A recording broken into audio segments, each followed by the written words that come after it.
अकाम मरणीय के नाम से 5वां अध्ययन है। अकाम मरण और सकाम मरण। एक मौत होती है जिस मौत में व्यक्ति गिड़गिड़ाता है, चिल्लाता है, तड़फता है, जिसे भय सताता है कि मुझे नहीं मरना अभी, हाय मुझे मौत आ रही है, हाय मुझे मौत आ रही है, मुझे मौत से डर लगता है, मुझे नहीं मरना। मृत्यु की चाहत नहीं है, मृत्यु की मांग नहीं है, भीतर में एक डर है, एक बेचैनी है कि मुझे भविष्य में दुर्गति मिल सकती है क्योंकि जीवन अच्छा नहीं जिया है। जब ये भाव होता है कि भविष्य में दुर्गति मिलेगी, मैंने जीवन अच्छा नहीं जिया है, तो क्या होता है? कौन सा मरण है ये? कौन सा मरण है? अनिच्छा से मांगी हुई मृत्यु कौन सा मरण है? अनिच्छा से मांगी हुई मृत्यु सकाम मरण, और इच्छा से मांगी हुई मृत्यु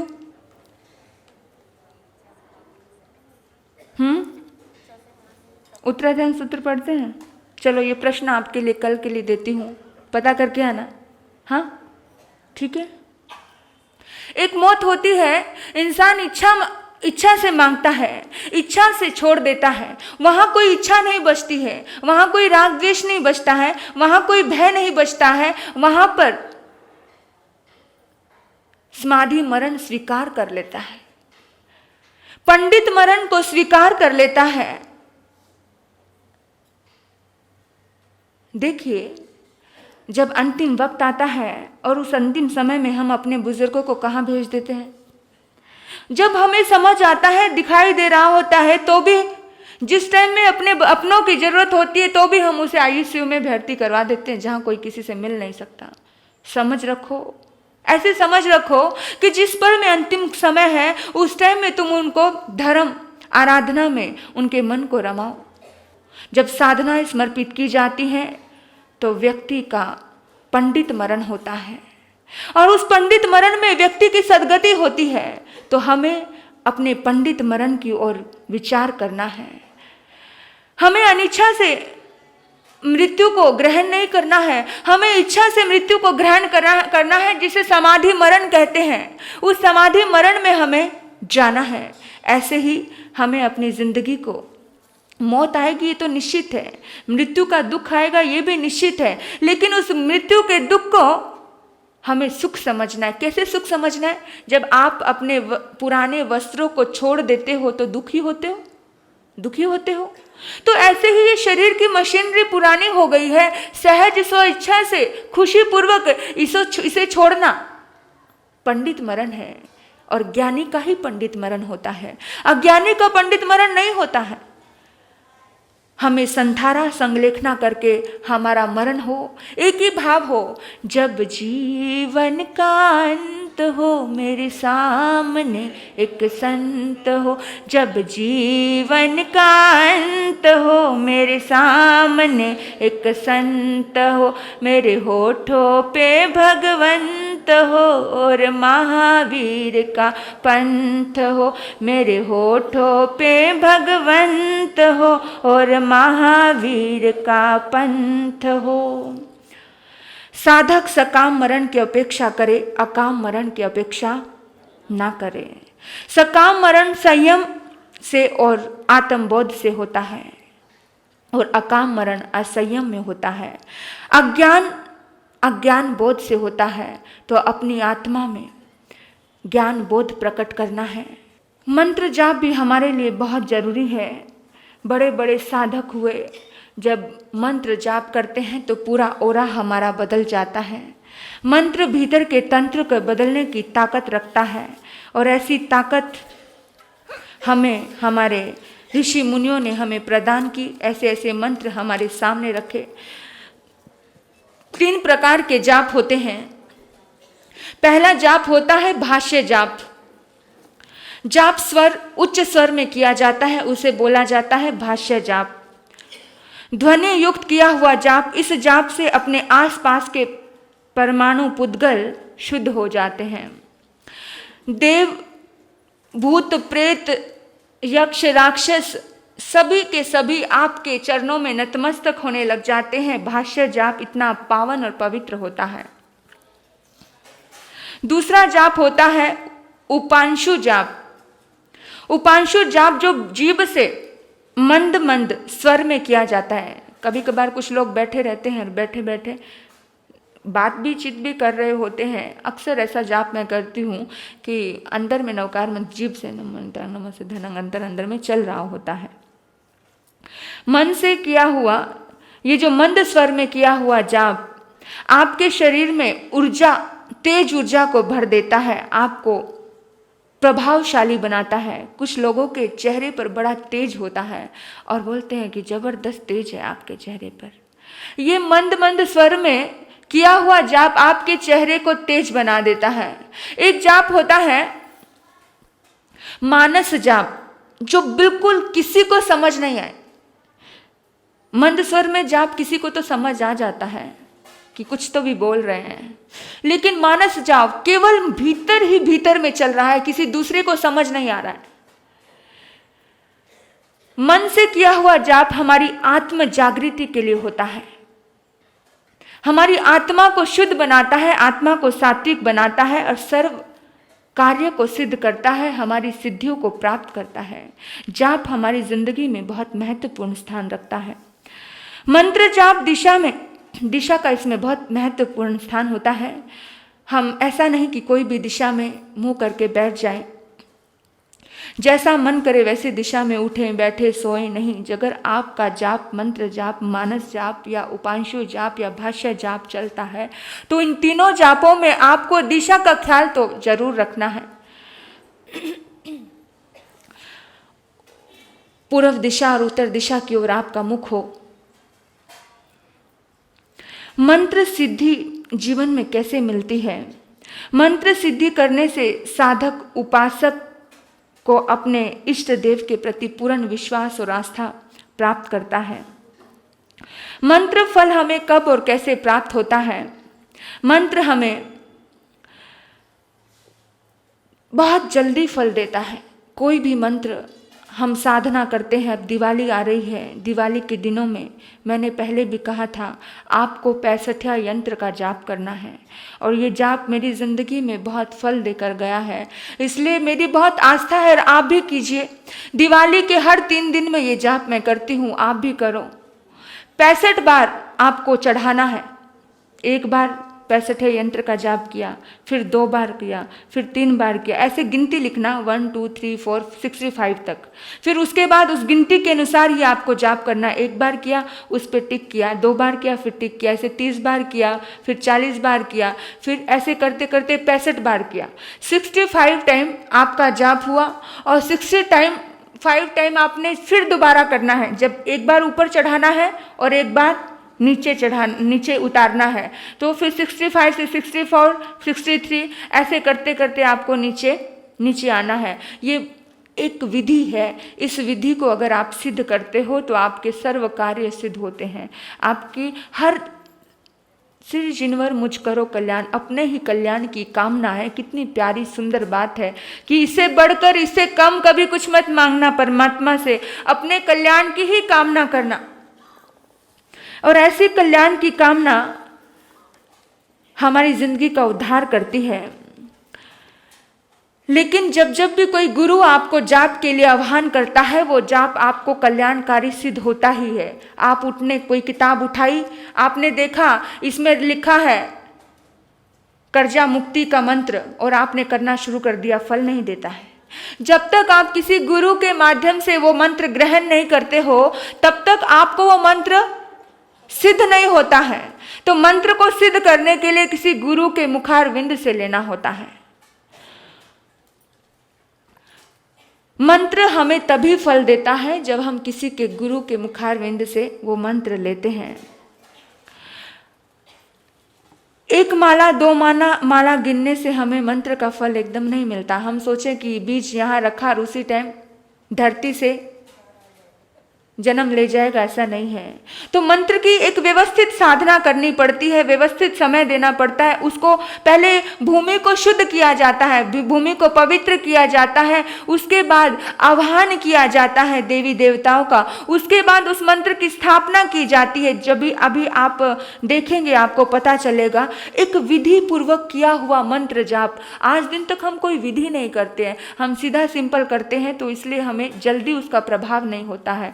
एक विधि पूर्वक एक शुद्ध द्रव्य, देखिए देवी देवताओं को ना शुद्ध द्रव्य बहुत पसंद है, जिसमें खुशबू आती है, ऐसे द्रव्य उनको बहुत पसंद है। जब हम मंत्र जाप करते हैं तो सिद्ध भगवान को, अरिहंत भगवान को जब हम नमन करते हैं तो उनके अधिष्ठाता देवी देवता हमारा सहयोग करने आते हैं। इवन वो भी हमारी भक्ति करने लगते हैं कि कमाल है, ये कैसी भक्ति में डूबकर नमन और वंदन कर रहा है। कम से कम किसी भी जाप का 10 लाख जाप होना चाहिए। नवकार महामंत्र का 1.25 लाख जाप हुआ होगा आपका, कम हुआ होगा, कम से कम हुआ होगा। लेकिन ज़्यादा से ज़्यादा, कम से कम आप 10 लाख जब जाप करोगे तब जाके उस जाप के अधिष्ठाता देवी देवता आपके ऊपर प्रसन्न होंगे। तो 10 लाख जाप, पहले तो आप 1.25 लाख जाप कीजिए, उसके बाद उठते बैठते चलते फिरते आप हमेशा प्रतिपल अपने मुख से नवकार मंत्र की आराधना कर सकते हो, या जिस भी मंत्र को आप सिद्ध करना चाहते हो, 65 यंत्र हो, उवसग हरंग स्तोत्र हो, या पद्मावती की कृपा है, या भगवान पार्श्वनाथ की कृपा है, क्योंकि भगवान पार्श्वनाथ के गंधर ही अभी संपूर्ण गंधर देवलोक में गए नहीं हैं। और आपकी इच्छा तो संसारिक कामनाएं ज्यादा होती है ना, संसार की कामना ज्यादा होती है, वितरागता की कामना तो होती नहीं है। हम हर बार वितराग प्रभु से भी संसार की कामना करते हैं कि नहीं करते हैं? हाँ, संसार है ना, क्योंकि वितराग तक की तो किसी को भी इतनी जल्दी जरूरत नहीं है, या है किसी को? किस किस को जरूरत है? हाथ खड़ा करना। हाँ, किस किस को जरूरत है वितरागता की? कौन चाहता है वितरागी होना? देखो 2-3 आत्माएं का हाथ खड़ा है। सबको जरूरत है, मतलब दिल से चाहते हैं। और अभी मिल जाए तो मेरे पोते की शादी, मेरे बेटे की शादी, हाँ चलेगा।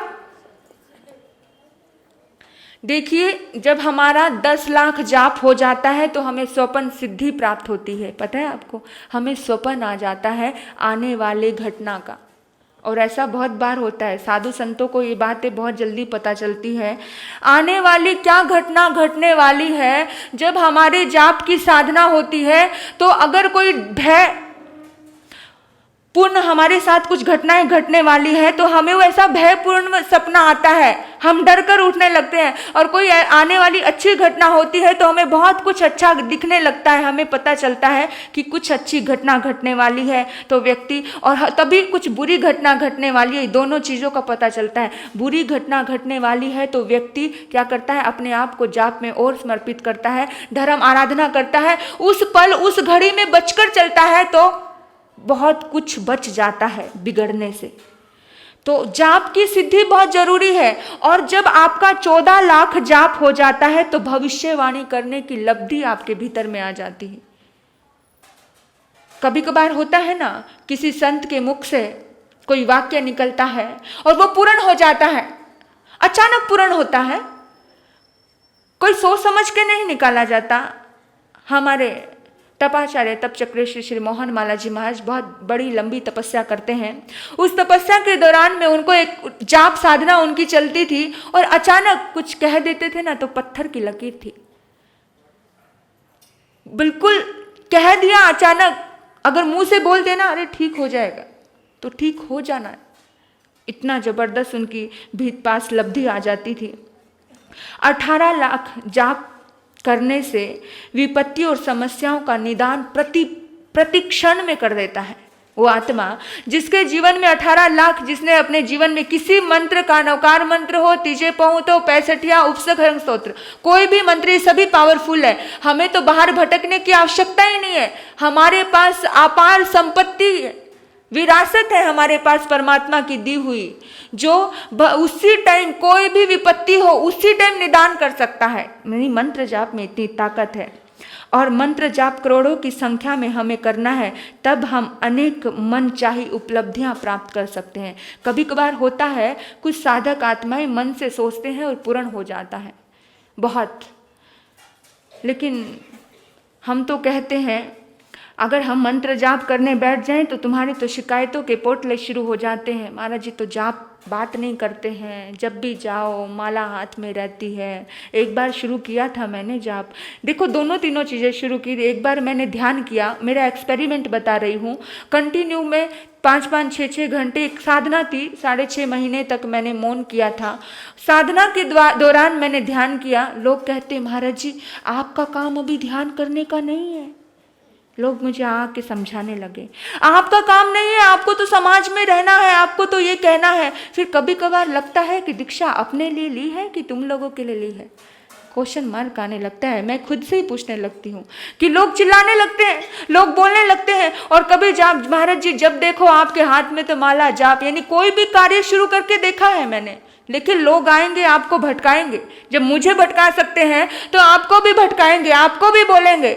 लेकिन आप स्थिर रहना, अगर आप कुछ करना चाहते हो तो आप स्थिर रहना। आपके रिश्तेदार आएंगे, आपके परिवार के लोग आएंगे, कुछ अनशंट बोलेंगे कुछ ना कुछ, लेकिन आप स्थिर रहना। आपको अपने, कल सुना ना राजकुमारी ने क्या किया था। जो राजकुमार स्थिर रहता है, जो सोने की हीरो की बोल की तरफ जिसका ध्यान नहीं जाता है, वही राजकुमारी को प्राप्त करता है।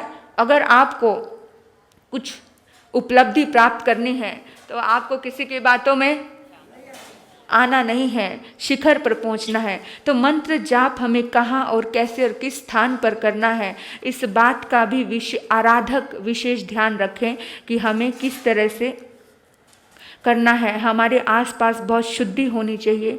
घर में जाप करने से हमें 1 गुना लाभ मिलता है, और किसी पर्वत श्रेणी पर जाने से, किसी ऐसे महापुरुष की आराधना स्थली पर जाने से हमें 10 गुना लाभ मिलता है।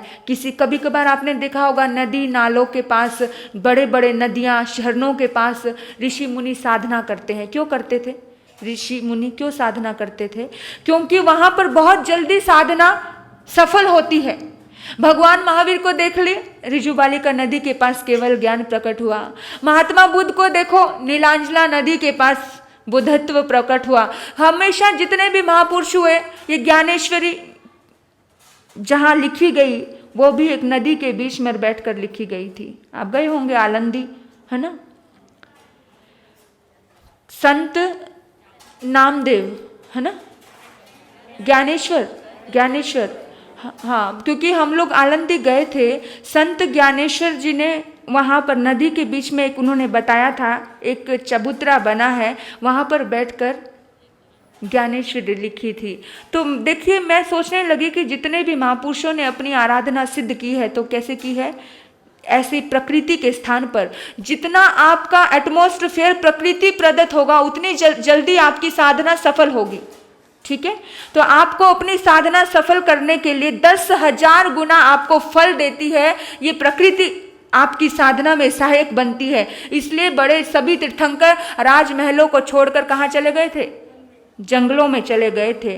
तो ऐसी उपाश्रय में या किसी धर्म स्थान पर साधना करने से, जहाँ प्रतिपल साधु संतों का वास है, वहाँ पर 1 करोड़ गुना आपको लाभ मिलता है। वहाँ बैठकर पोषित करने का, समाई करने का, साधना करने का कितना डबल है। देखो आप, कितना डबल है, अनंत गुना आपको लाभ मिलता है।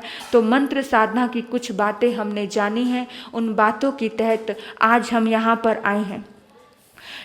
आए हैं। तो कोई भी केमिकल की, कोई प्लास्टिक की माला यहाँ नहीं चलेगी। अगर आप कोई प्लास्टिक है कोई, क्योंकि उसमें बहुत कुछ ऐसा मिक्स होता है जो खुद शुद्ध नहीं होती। लाल चंदन की माला हो या प्योर चंदन की माला हो, आपको चलेगी।